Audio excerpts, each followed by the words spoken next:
Je suis Claude Lagarde, biologiste médical, donc j'ai dirigé un laboratoire à Figeac, un laboratoire d'analyse médicale pendant presque 40 ans. Et entre-temps, au milieu de cette période-là, j'ai créé donc une entreprise pour élaborer des compléments nutritionnels parce que j'ai estimé qu'il y en avait un grand besoin pour la population. Parce que déjà au labo d'analyse, on avait pu faire des analyses nous montrant les carences en minéraux et en certaines vitamines. C'est ça, vous avez Ça a été un peu le point de départ. Oui. Vous avez constaté que la population aujourd'hui était carencée. Voilà. J'ai constaté aujourd'hui. Oui, j'ai constaté par des analyses réalisées dans notre propre labo et par de nombreuses lectures que la population était carencée en de nombreux nutriments ou molécules de la vie. Ces molécules de la vie, en fait, ce sont les molécules que notre organisme ne peut pas synthétiser. Il faut les consommer, les manger. C'est la seule porte d'entrée. Et elles sont indispensables à tous nos métabolismes pour faire fonctionner notre biologie cellulaire et nos tissus. Après quelques années d'exploration dans ces compléments alimentaires, je me suis rendu compte que les médecins ne savaient pas trop bien les utiliser à l'époque. Et donc j'ai pensé à créer un outil finalement, un test, je vais vous appeler le test IOMET, que j'appelle aussi le test IOMET. C'est un test bionutritionnel qui permet, c'est un outil, ce n'est pas une analyse comme celle qu'on peut pratiquer en laboratoire. C'est un outil informatisé, mais qui permet de rapidement positionner les faiblesses de chaque personne. Et on peut définir des terrains. Il y a des gens qui sont plus carencés en ceci, en acides gras, d'autres plus carencés en minéraux, etc. Donc on a défini 7 terrains comme ça, qui ont permis de gagner du temps et de mieux appréhender les désordres du patient. De manière classique, les médecins traitent les symptômes. Donc en matière d'hyperactivité, il y a des médicaments qui apaisent cette excitabilité des gamins qui montent sur les tables, etc. Et il y a des traitements médicamenteux lourds. Et pour moi, il m'a paru évident, et puis c'était écrit déjà dans des publications, qu'en fait ces gamins sont pollués, encrassés par des molécules toxiques de l'environnement, de leur quotidien alimentaire, et également carencés parce qu'ils ne mangent pas certaines molécules nécessaires au bon fonctionnement de leurs neurones.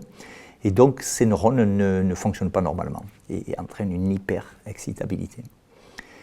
Voilà, donc j'ai pensé, mais je vous dis, je ne suis pas le seul.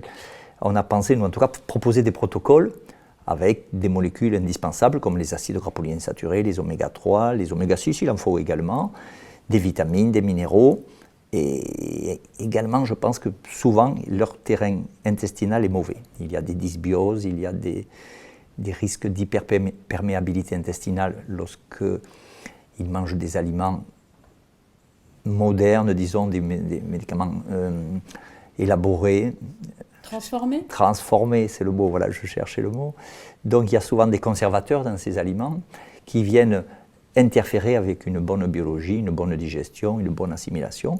Et la muqueuse intestinale, à ce moment-là, devient perméable et laisse passer des molécules qui peuvent être des parois bactériennes, qui peuvent être des molécules de la digestion. Et toutes ces molécules vont diffuser à l'intérieur de l'organisme par le réseau sanguin, et y compris au niveau de la synapse, c'est-à-dire le lieu où les neurones communiquent.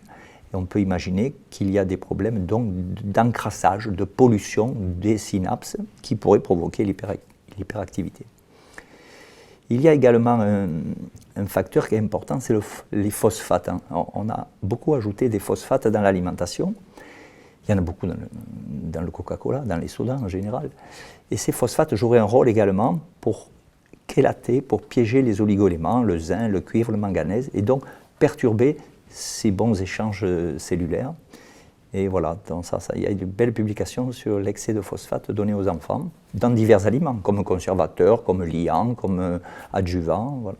Le test permet d'obtenir un histogramme qui montre 7 terrains, j'ai appelé ça les terrains Chambio, CHANBIO, et chacun correspond à une physiologie majoritairement perturbée.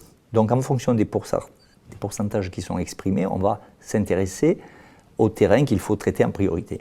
Mais ça donne, disons, un bon aperçu des désordres et des troubles que l'enfant peut exprimer. Et ce terrain, ce résultat du test vient d'un questionnaire qui à la fois appréhende leur alimentation et leur mode de vie.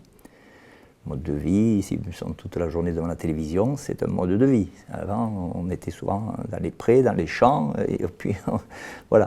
Donc c'est tout un ensemble de facteurs, c'est multifactoriel, comme vous le savez, et il va y avoir des impacts sur le terrain, sur des désordres biologiques qui ne devraient pas être.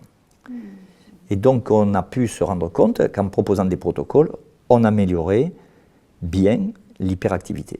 Ça prouve bien quelque part que c'est un test indirect qui montre que c'était l'une des causes primordiales si on corrige les désordres, les carences et les surcharges cellulaires. En fait, c'est un problème neurobiologique. La biologie cellulaire naturelle, avec notre système nerveux qui est extraordinaire, avec la communication rapide au niveau des synapses, ne se fait pas bien. Alors après, on peut observer plusieurs types de troubles et les cataloguer différemment. On peut même aller jusqu'à l'autisme.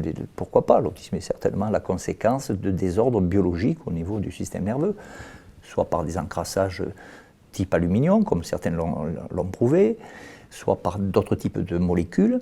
Il n'y a pas un coupable. Dans toutes les pathologies, il y a toute une série d'accumulations de surcharges, de carences, et c'est difficile à appréhender. C'est peut-être pour ça qu'on perd du temps, parce qu'on a tendance à chercher un coupable. Et c'est un ensemble, c'est la façon de vivre et l'environnement qui vont façonner l'apparition de ces pathologies. On a eu l'opportunité de suivre un professeur, un responsable d'établissement ITEP, qui lui était sensibilisé par ce problème de malnutrition. Il était sensibilisé sur toutes les médecines naturelles. Et donc, dès qu'il est arrivé en 2009, je crois, dans son établissement dans les Vosges, à Mirecourt, il a changé la manière de fonctionner des cuisines de l'établissement. Et comme il y avait dans cet établissement un centre d'enfants inadaptés, enfin, c'est pas un centre, c'est toute une série d'enfants qui étaient centralisés là, enfin, je ne sais pas comment on pourrait dire, il les a particulièrement suivis avec le test. Et il a changé leur alimentation précisément, à un groupe d'abord d'une trentaine, et sur plusieurs années, il a eu des résultats extraordinaires, et c'est lui, nous on ne lui avait pas demandé, on lui a dit « Ok, vous pouvez y aller, faites les tests, on vous le permet, il n'y a pas de problème », c'était pas médical, c'était juste une étude interne qu'il faisait, et il a eu des résultats assez extraordinaires. Lui-même dit qu'il a environ 90% de résultats positifs, d'amélioration pour ces enfants qui avaient des désordres multiples à tout niveau, comme on vient d'en parler. Ils peuvent être beaucoup perturbés ou moyennement perturbés. Mais globalement, il a travaillé surtout sur les très perturbés avec de bons résultats. En changeant leur alimentation, hein, c'est tout. En voyant leur désordre et en tenant compte des indications du test, il a adapté un peu leur alimentation à chacun avec ces résultats, ce qui est un moyen, une preuve que la correction alimentaire est très efficace. Les parents, voyant l'amélioration de leurs enfants, plusieurs ont posé des questions et ont adapté les repas du soir, quand les enfants revenaient à la maison, ont adapté aux règles qu'il leur a conseillées. Donc ça a amplifié Il paraît même qu'il y a des parents qui se sont sentis beaucoup mieux parce qu'ils ont été obligés de manger comme les enfants. Et donc ça prouve que ce n'est pas que les hyperactifs qui ont besoin d'une bonne alimentation, c'est tout le monde. Voilà. Alors ce test est un questionnaire informatisé qui n'utilise pas les analyses sanguines ou autres, c'est simplement un outil, moi je le considère comme un outil qui va aider le praticien, le médecin, à appréhender l'environnement et le mode de vie de son patient, qu'il soit adulte ou que ce soit un enfant hyperactif. Et donc c'est un moyen de détecter le maillon faible de chaque patient. Pourquoi tel patient présente-t-il tel symptôme ? En fait, la médecine s'évertue à traiter les symptômes. Et personnellement, je suis persuadé qu'il faut s'intéresser aux causes. Les symptômes ne sont que les conséquences. Donc le test permet de réfléchir et de s'intéresser aux causes des désordres pathologiques, quels qu'ils soient. Que ce soit de l'acné, que ce soit une colite, que ce soit du psoriasis, que ce soit un cancer. On va essayer de trouver les causes et en tout cas, on va déterminer un terrain physiologique perturbé et qu'on va essayer de corriger. On peut le corriger de deux manières. D'abord, dans un premier temps, on peut le détoxiner. Souvent, il faut s'intéresser aux toxines qui surchargent l'organisme. Et dans un deuxième temps, on le répare. Donc on propose des produits ou une alimentation qui va permettre à l'organisme, qui est génial, de se réparer. Il est capable, lorsqu'on se blesse, on se répare, donc il n'y a pas de raison que lorsqu'on a des désordres plus profonds dans des tissus, dans des organes, ils peuvent aussi se réparer.